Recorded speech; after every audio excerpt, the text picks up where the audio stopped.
Je me suis posé. Après, euh, l'espoir que j'ai toujours eu, c'est qu'il nous a toujours manqué beaucoup de joueurs, quoi. Donc on a toujours fait avec, et encore une fois, ceux qui ont joué à certains moments et à des moments difficiles, c'est pas leur jeter la pierre, c'est juste qu'aujourd'hui, c'est comme ça partout.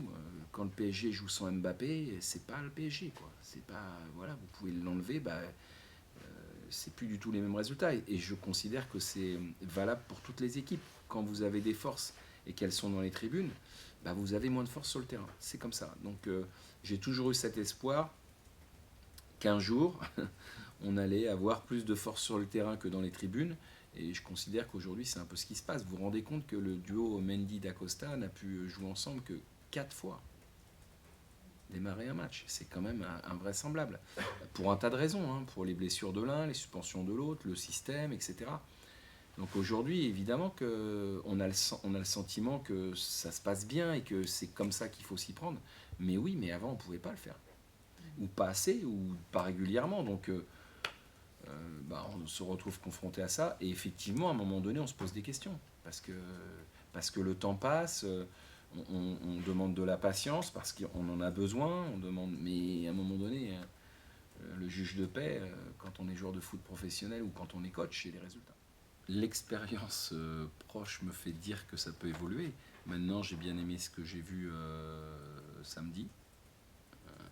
Voilà. Donc, la difficulté, c'est toujours d'intégrer des joueurs après une victoire aussi probante, où tout le monde a rempli sa mission. Donc voilà, après, ça sera des choix qui seront faits, voilà, encore une fois, en mon âme et conscience, mais surtout avec l'idée d'être le plus performant possible. Mais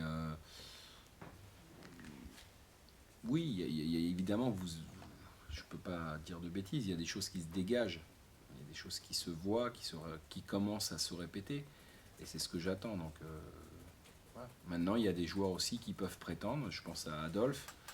Voilà. Après, est-ce que c'est le moment? Est-ce que c'est voilà, est-ce que c'est encore trop tôt? Est-ce que c'est le moment de bouger les choses? Je n'ai pas décidé encore, mais c'est des réponses qu'on aura comme d'habitude après le match. Mais on essaye après toujours voilà, parce qu'on a déjà essayé tellement de choses à ces postes-là que bah, on finit par essayer, j'ai bien essayé de trouver la meilleure formule sans en être forcément convaincu. Mais il faut bien tenter des choses, il faut bien essayer de bouger les lignes, il faut bien essayer. Je disais sur la charnière centrale, j'ai à peu près essayé toutes les formules. Il n'y en a qu'une avec laquelle j'ai pas essayé encore, c'est avec Adolphe. Alors on a démarré comme ça contre Sochaux, mais 5 minutes ça a duré. Donc là, il semblerait qu'il y ait des choses qui sont en train on est plus, c'est ça qui me fait plaisir aujourd'hui, c'est qu'on est plus en train de... Voilà, on est sur un ou deux postes, mais on n'est pas sur une généralité. Quand vous vous posez toujours des questions à savoir s'il vaut mieux mettre lui que lui, ça veut dire qu'il n'y a pas de choses qui se dégagent. Et quand c'est sur un poste, ça va, mais quand ça devient sur la moitié de l'équipe, vous savez pertinemment qu'il y a quelque chose qui ne va pas, quoi.